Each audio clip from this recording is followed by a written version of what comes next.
mes petits padawans, on se retrouve aujourd'hui pour une nouvelle recette en vidéo et on va réaliser un gâteau à la banane ultra facile et délicieux. Dans le bol de mon mixeur, je suis venue mettre 3 bananes qui avaient besoin de passer et on va les mixer une première fois avant d'ajouter le reste de nos ingrédients. Une fois que nos bananes sont mixées, on va y ajouter 75 g de sucre, 2 œufs, un jus de citron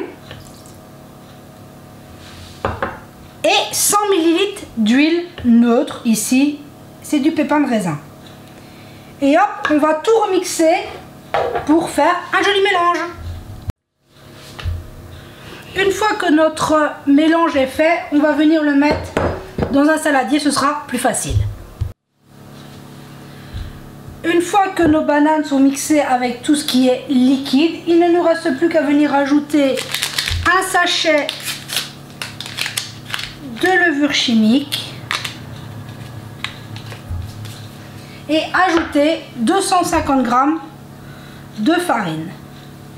Et maintenant, avec un fouet, on mélange le tout pour obtenir une jolie pâte. On voit qu'au bout de quelques secondes, on obtient une jolie pâte.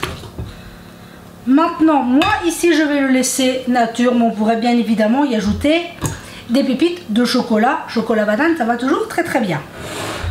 Je suis venue beurrer un moule. Ici, c'est un moule à kouglof, mais après tout, la forme n'a pas beaucoup d'importance. Et il ne reste plus qu'à venir mettre notre pâte dans notre moule. Voilà, j'ai enlevé mon fouet, j'ai pris une spatule et on vient mettre notre gâteau dans notre moule. Hop, je continue pour caméra. Une fois que notre gâteau est dans notre moule, il ne reste plus qu'à partir en cuisson. J'ai préchauffé mon four à 180 degrés, ma grille est au milieu du four et on est parti pour une cuisson de entre 30 à 40 minutes, dépendamment de la puissance de votre four. On se retrouve une fois que notre gâteau sera cuit. On se retrouve au bout de 30 minutes de cuisson. Je suis venue piquer, mon gâteau est parfaitement cuit. Là, on n'a plus qu'à le démouler, le laisser refroidir et tout à l'heure, on pourra se couper une part.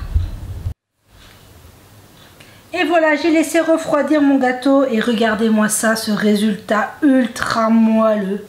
Un délice et cette odeur de banane est un vrai régal.